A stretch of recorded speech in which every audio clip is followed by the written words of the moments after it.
Strephon, how can you despise her who without thy pity dies? To Strephon I have still been true, and of as noble blood as you. Fair issue of the genial bed, a virgin in my bosom bred, embrace thee closer than a wife. When thee I leave my life.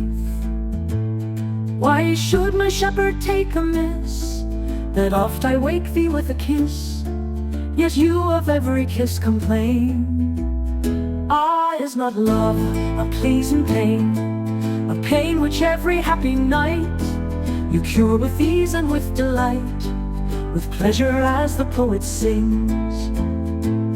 Too great for mortals less than kings. Chloe, when on thy breast I lie, observes me with revengeful eye.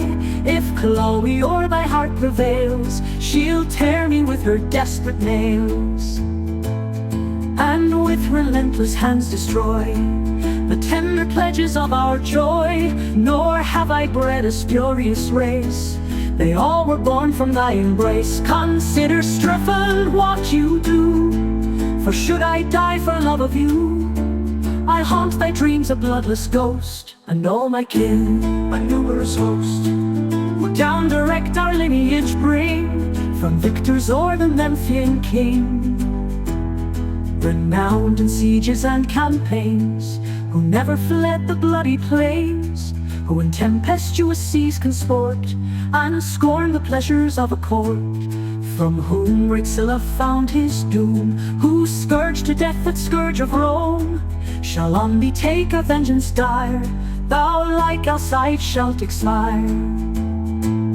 When his envenomed shirt he wore, and skin and flesh in pieces tore, nor less that shirt my rival's gift, cut from the piece that made her shift, shall in thy dearest blood be dyed, and make thee tear thy tainted hide.